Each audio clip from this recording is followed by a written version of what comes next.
दर्शकबिन नमस्कार। तपाईहरुलाई स्वागत छ कार्यक्रम स्पोर्ट्स आवरमा।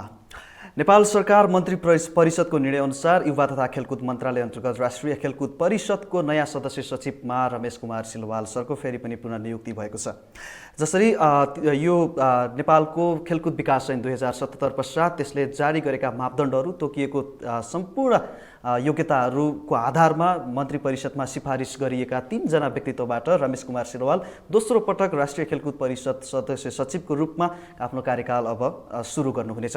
र यो हामी एक्सन स्पोर्ट्सको तर्फबाट रमेश कुमार सिलवाल सरलाई राष्ट्रिय खेलकुद परिषदको सदस्य सचिवमा पुनर्नियुक्तिको लागि हामी धेरै धेरै बधाई तथा धन्यवाद पनि दिन चाहन्छौँ र आगामी दिनमा सफल कार्यकालको शुभकामना पनि यसै कार्यक्रम मार्फत दिन चाहन्छौँ।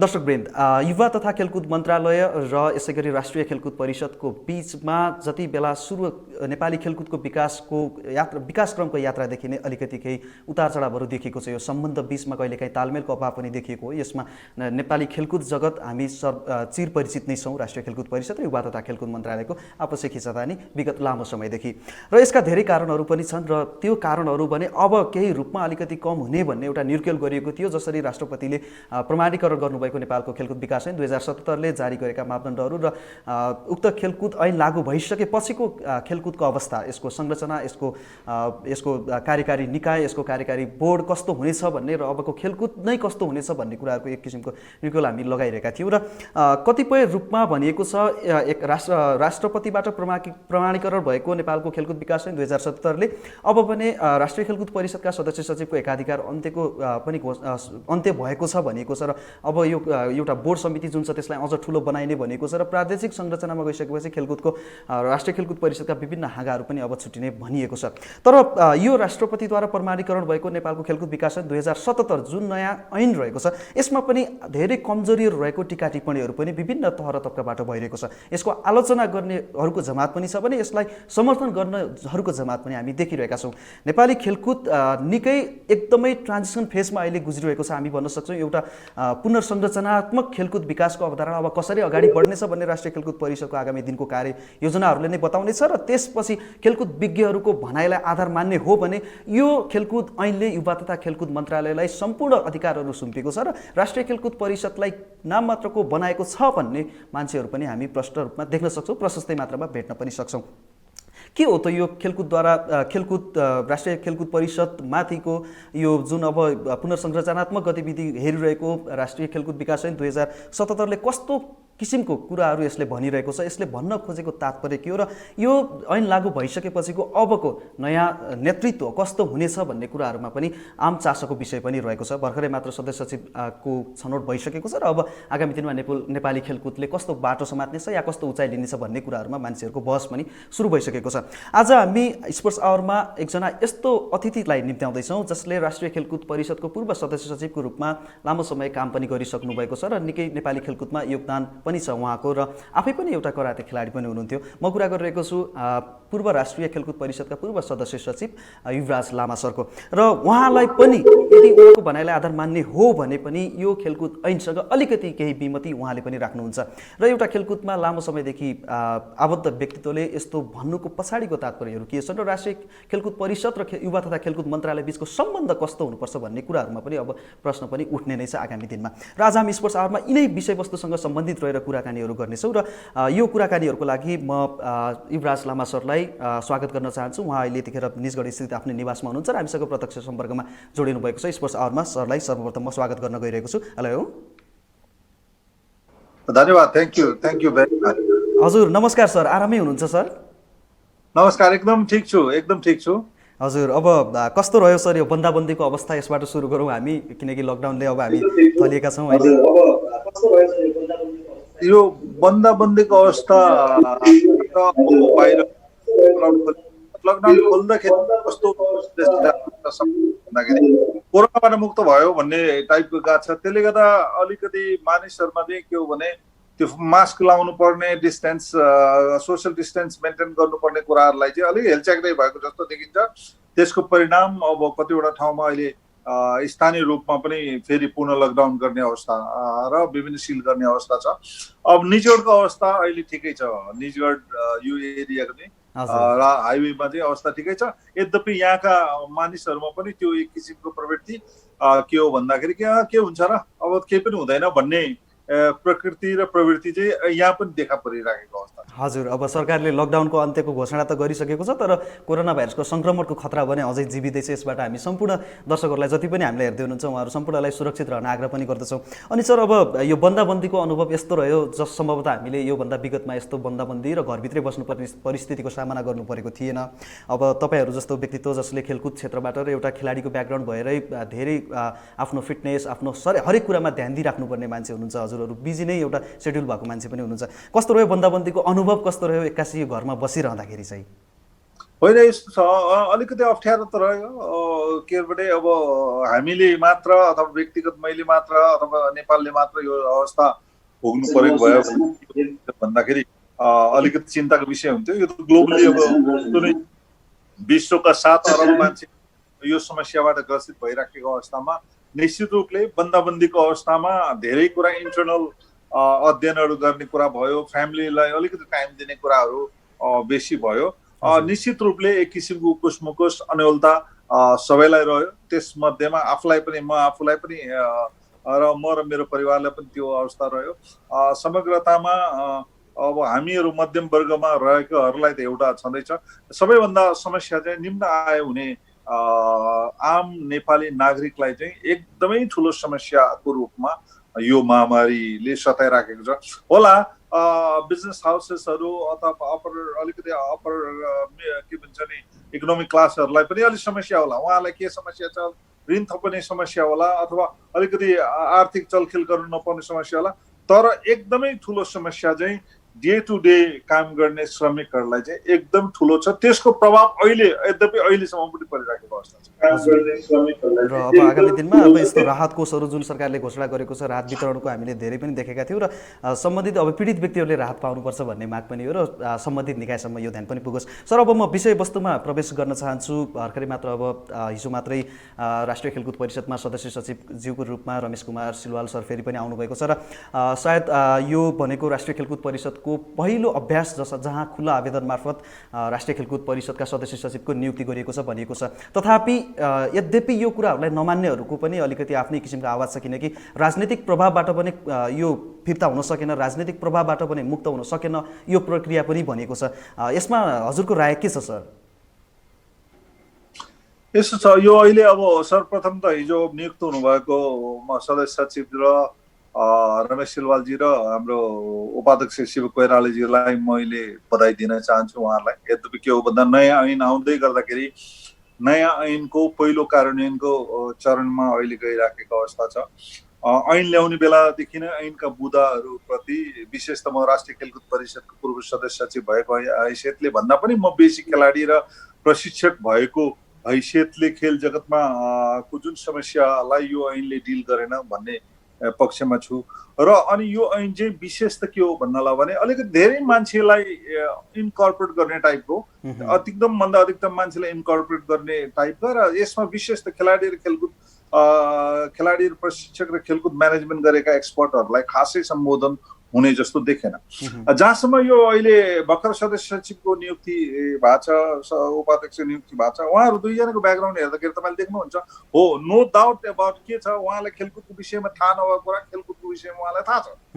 धेरै कुरा अध्ययन गर्नु भएको छ, अनुभव पनि गर्नु भएको होला। तर उहाँ दुवैको ब्याकग्राउन्ड तपाईँले हेर्नुभयो भने उहाँ दुवैजना खेलाडी होइन र दुवैजना प्रशिक्षक पनि होइनन्, र दुवैजना जुन नियुक्तिमा आउनु भएको छ उहाँ कुनै भनौँ न स्पोर्ट्स म्यानेजमेन्ट अथवा इन्टरनेसनल कुनै म्यानेजमेन्ट कुनै डिप्लोमा गरेर आउनु भएको होइन। त्यस कारणले गर्दा के हो भन्दाखेरि निरन्तर रूपले यो 46 साल पछि भनौँ अथवा पञ्चायत कालदेखि नै यो पोलिटिकल प्रकृतिका मान्छेहरूलाई, पोलिटिकल क्षेत्रका मान्छेहरूलाई जुन ल्याउने जुन एक किसिमको अभ्यास छ, त्यो अभ्यासको निरन्तरता हो।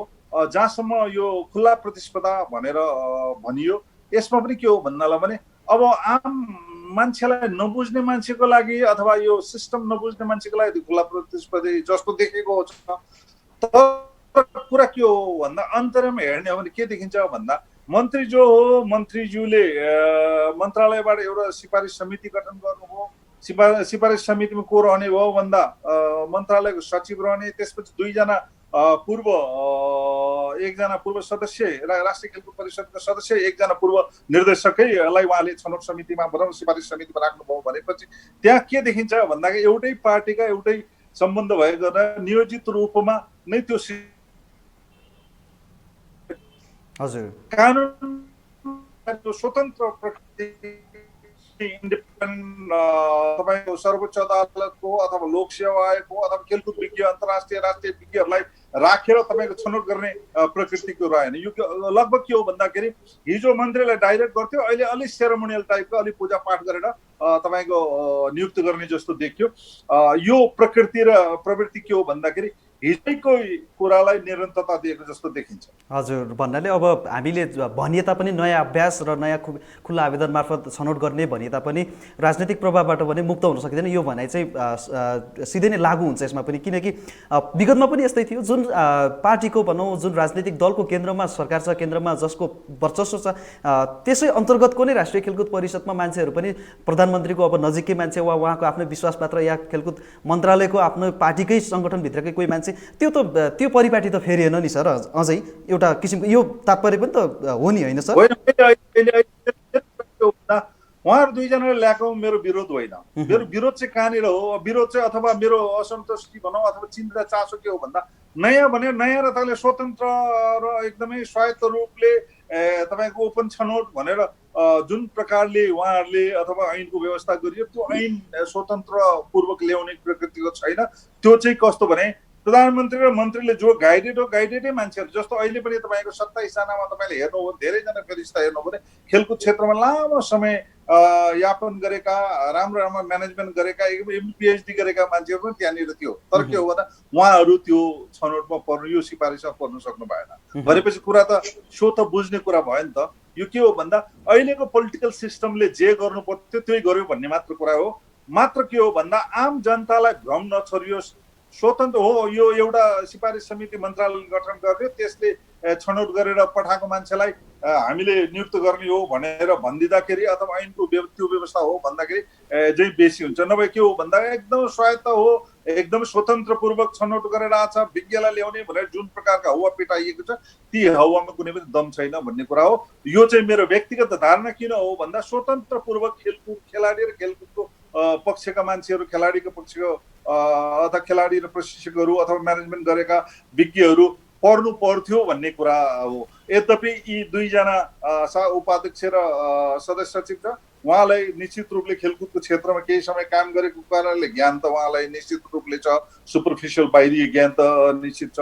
तर अन्तर्यमा न उहाँले कुनै राष्ट्रिय टुर्नामेन्ट लड्नु भएको छ, न कुनै खेलको उहाँहरू प्रशिक्षक हुनुहुन्छ, न अन्तर्राष्ट्रिय खेलाडीको खेलमा लड्नु भएको छ भनेपछि त्यो अन्तरको चुरो चाहिँ आत्मा चाहिँ उहाँहरूका छ कि छैन भन्ने कुरा। बाँकी म्यानेजमेन्ट हेर्ने कुरा हो, म्यानेजमेन्ट हेर्न सक्छ भन्ने कुरा को हिसाबले उहाँलाई ल्याछ। केही समय उहाँहरू यो खेल क्षेत्रमा अध्ययन पनि गर्नुभएको छ, अनुभव पनि छ।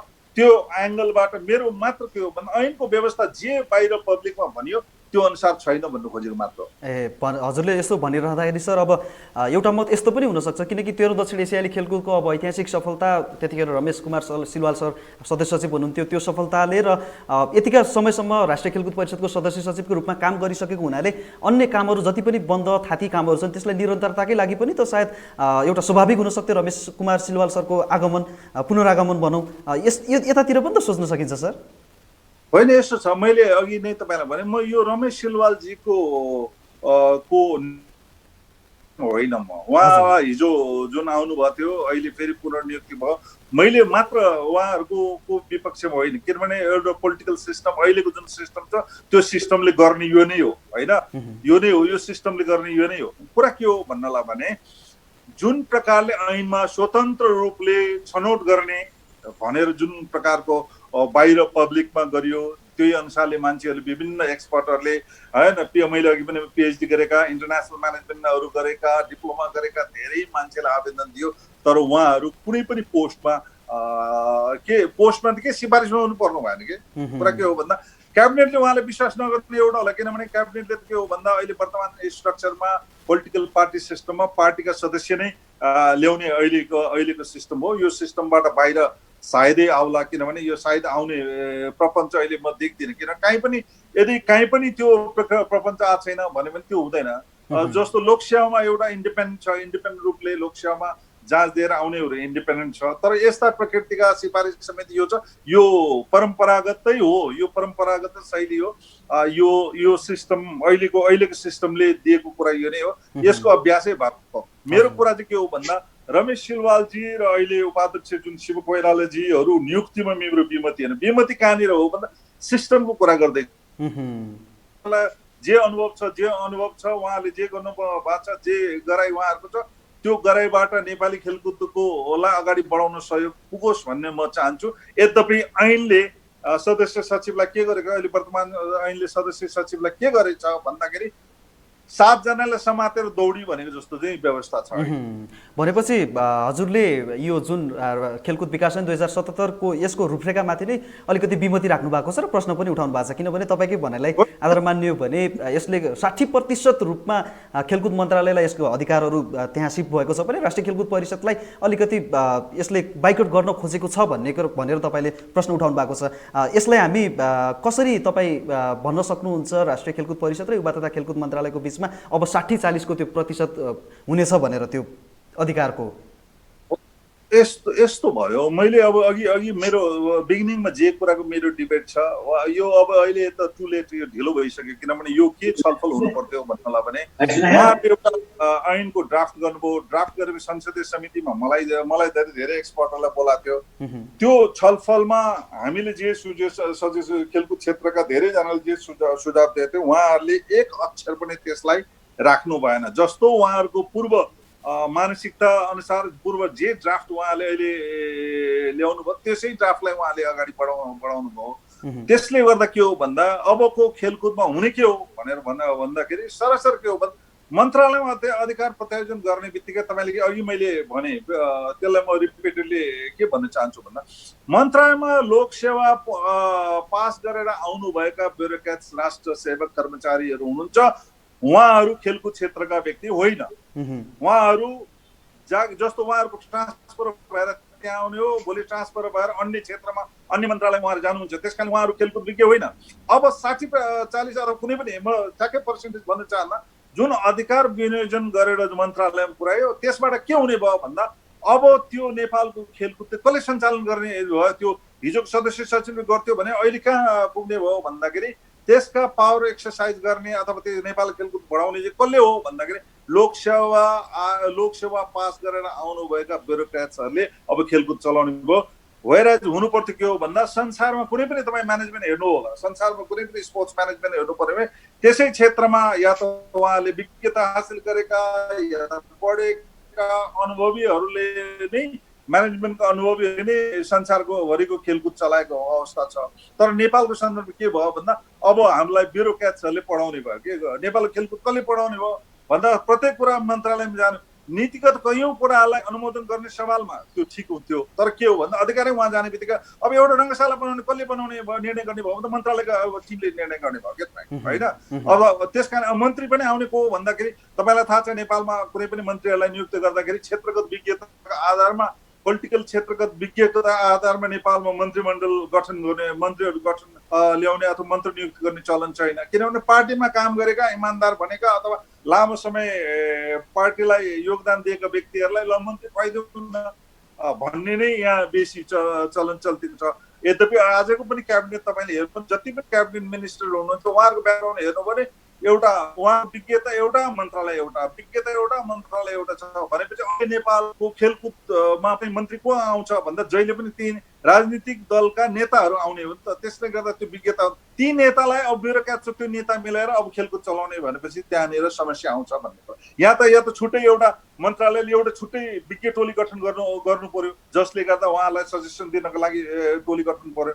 मेरो मूल कुरा के हो भन्नलाई भने जुन क्षेत्रको विज्ञता छ, खेलकुद भनेको नितान्त प्राविधिक कुरा हो, एकदमै टेक्निकल कुरा हो यो। अनि त्यस कारण यसका इन्टरनेसनल एउटा परिचालन गर्ने मापदण्ड छ, त्यो मापदण्ड अनुसार भएन त्यो मापदण्डलाई बल पुर्याएन भन्ने चाहिँ मेन कुरा हो। हजुर, भन्नाले अब यसको स्वतन्त्रतामाथि नै अलिकति प्रश्न उठ्न सक्ने भयो यस हिसाबले भन्नुपर्दा, किनकि यसले नयाँ ऐनले चाहिँ अब नेपाल ओलम्पिक कमिटीलाई आवश्यकता भन्दा बढी नै फुका गरिदिएको छ भन्ने कुराहरू छ। प्रश्न उठाउनु किन पाइएन भन्नु होला भने तपाईँ अधिकार पत्रिका के भएको छ भन्दाखेरि हेर्नुहोस्, राष्ट्रिय खेलकुद परिषद 37 सदस्यीय भब्बड छ, त्यसपछि कार्यकारी समिति 7 सदस्यीय, फेरि सदस्य सचिवलाई गएर हात खुट्टा समाउने 7 सदस्य कार्यकारिणी सदस्य अलग छ फेरि त्यसको भित्र होइन। त्यसपछि तपाईँ मन्त्रालय भयो, त्यसपछि ओलम्पिक कमिटी भयो, भनेपछि त तपाईँ कहाँनिर उहाँ स्वतन्त्र हुनुहुन्छ? स्वतन्त्र उहाँ एकदमै स्वतन्त्र छैन। त्यसमा ओलम्पिक कमिटीलाई कतिवटा अधिकार प्रत्यार्जन गरेछ। अब त के देखिन्छ, के देखिन सक्छ अनुभव? अब सदस्य सचिवले कति ट्याक्टफुली ह्यान्डल गर्नुहुन्छ होइन, कति उहाँले गर्नु होला भन्ने म आशा राख्छु, किनभने उहाँको क्षमता र प्रतिभा त छ, आशा राख्छु। तर के हो भन्नलाई भने अब मन्त्रालय एकतिर, ओलम्पिक कमिटी एकतिर, कार्यकारी समिति एकतिर, अनि उतातिर गएर परिषद एकतिर भएर यो प्रकारको कस्तो पनि बहुआयामिक एउटै घरमा सिसा भएको जस्तो भयो क्या। कुनै पनि बेलामा समस्या हुन सक्छ के हो, किनभने हामी यसै त नेपालको पोलिटिकल सिस्टम पोलिटिकल सिस्टम भनौँ न, दलीय सिस्टम अलिकति सङ्कीर्णतामै चलेको हुन्छ। एउटा पार्टीले अथवा एउटै पार्टीको दुईटा गुटले एउटाले गरेको कुरा एउटा नमान्ने अवस्था छ। तपाईँले यो अहिले पोलिटिकल नाटक त तपाईँले देखिरहनु भएको छ नि। यी सबैले के देखिन्छ भन्दाखेरि अबको सदस्य सचिवलाई जति अब अहिले यो रमेश सिलवालजीलाई जुन योभन्दा अगाडिको ऐनमा जति काम गर्नलाई उहाँलाई हौसला थियो अथवा काम गर्न सक्नुहुन्थ्यो, अब यो ऐनले उहाँलाई पुरै बाँधेको छ। उहाँलाई 7 जनाले पुरै क्र्याप समातेर ल म्याराथन दौड भन्ने जस्तो अवस्था उहाँको पर्न सक्छ। राष्ट्रिय खेलकुद परिषदको सदस्य सचिवको सम्बन्ध हेर्ने हो भने सर, विगतमा तपाईँकै कार्यकालमा पनि युवा तथा खेलकुद मन्त्रालयसँग अलिकति खिचतानीमै चलेको थियो भनौँ। अलिकति युवा तथा खेलकुद मन्त्रालयसँग त्यस्तो राम्रो सम्बन्ध नरहेको भनेर अहिले भनिन्छ। एउटा सदस्य सचिव भइसकेपछि कतिको आवश्यक छ यो कुरा? राष्ट्रिय खेलकुद परिषदको पुरै त्यो नेतृत्व सम्हालिसकेपछि युवा तथा खेलकुद मन्त्रालयसँगको तालमेल मिलाउन कतिको आवश्यक छ सर? यस्तो छ कुरा के हो, समन्वय गर्ने एउटा कुरा हो, समन्वय एकदमै महत्त्वपूर्ण कुरा हो। मैले त 7 जना मन्त्री र 4 जना प्रधानमन्त्रीसँग काम गरेको रिजल्ट तपाईँले देख्नु भएको छ। जति पनि पूर्वाधारहरू निर्माण भएको छ, तपाईँले भन्नुभयो कि जस्तै दक्षिण एसियाले खेलकुदमा यत्रो मेडल प्राप्त गर्नुभयो भनेर तपाईँले राख्नुभयो। मैले दाबी गर्दिनँ। यदि हाम्रो कार्यकालमा राष्ट्रिय टिम तयारीको अवधारणा वर्षैभरि अन्तर्राष्ट्रिय खेलाडी राष्ट्रिय टिमलाई तयारी राख्नुपर्छ भनेर त्यो अवधारणाले निरन्तरता यदि नदिएको भयो भने के हुन्थ्यो भन्ने प्रश्न छँदैछ। त्यसमा हामी दाबी गर्दैनौँ त्यो हाम्रो कारणले भयो भन्दैन, किनभने हामीलाई सरकारले जे कुराको नियुक्ति गरेको थियो त्यो सदस्य सचिवलाई जे अधिकार दिएर पठाएको थियो, मेरो कर्तव्य नै त्यो हो कि राष्ट्रिय खेलकुद परिषदको पूर्वाधार, खेलाडीलाई सम्मान गर्नेतिर, खेलाडीलाई प्रोत्साहन गर्ने, पूर्वाधार निर्माण गर्ने, इन्टरनेसनल कोअर्डिनेसन गर्ने कुरा हो। त्यसकारण के हो भन्दाखेरि हिजो के थियो, सदस्य सचिवलाई अधिकार भएको कारणले गर्दा सदस्य सचिवले पुरै कोअर्डिनेसन गर्ने कुरा थियो होइन। मैले भने 4 प्रधानमन्त्री र 7 जना मन्त्रीसँग कोअर्डिनेसन गरेको अवस्था थियो, त्यहाँनिर लिडरसिप थियो। अब कुरा के हो भन्दा राष्ट्रिय खेलकुद परिषदको सदस्य सचिव लिडर हो कि राष्ट्रिय खेलकुद परिषदको सदस्य सचिव कर्मचारी हो, अब यो डिफाइन गर्नु पनि जरुरी छ कि।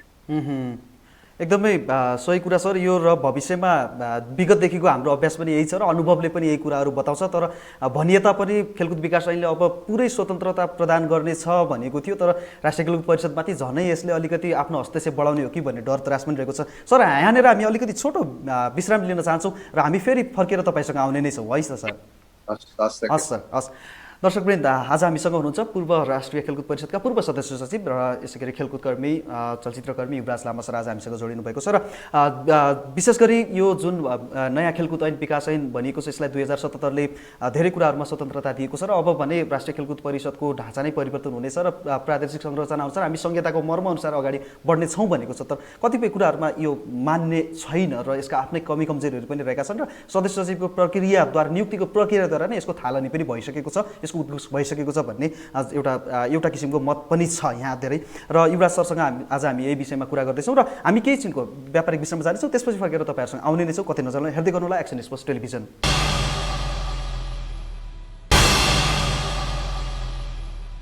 यो ब्रेकपछि फेरि पनि स्वागत गर्न चाहन्छु तपाईँहरू सबैजनालाई स्पोर्ट्स आवरमा र स्पोर्ट्स आवरमा आज हामीसँग अतिथिको रूपमा निजगढदेखि जोडिनु भएको थियो युवराज लामा सर, पूर्व सदस्य सचिव हुनुहुन्छ उहाँ राष्ट्रिय खेलकुद परिषदमा र लामो समयदेखि यस खेलकुदमा आबद्ध व्यक्तित्व भएको नाताले उहाँले नजिकबाट बुझ्नुभएको छ यो जुन सरकारले जारी गरेको थियो, भर्खरै मात्र राष्ट्रपतिज्यूले प्रमाणीकरण गर्नुभएको थियो नेपालको खेलकुद विकास ऐन 2077 र यसले भन्न खोजेका कुराहरू र यसको के छ यसको रूपरेखाका विषयमा हामीले छलफल गरेका थियौँ र किनकि एउटा विगतमा खेलकुदमा सदस्य सचिवको रूपमा काम गरिसक्नु भएको उहाँको अनुभवले सायद सम्भवतः उहाँले प्रश्न धेरै ठाउँमा उठाउनु भएको छ र यो समग्र प्रक्रिया विरुद्ध नै उहाँले आवाज पनि उठाउनु भएको छ। यो प्रक्रिया जसमा राष्ट्रिय खेलकुद परिषदमा पूर्ण निहित त्यो अधिकार, काम कारबाहीको अधिकार जुन यसभन्दा अगाडि राष्ट्रिय खेलकुद परिषदका सदस्य सचिवसँग हुन्थ्यो, त्यो अधिकारहरू अब कटौती भएर यो स्वतः युवा तथा खेलकुद मन्त्रालयमा सीमित भएको छ र यसले गर्दा पछि आउने दिनहरूमा राष्ट्रिय खेलकुद परिषदको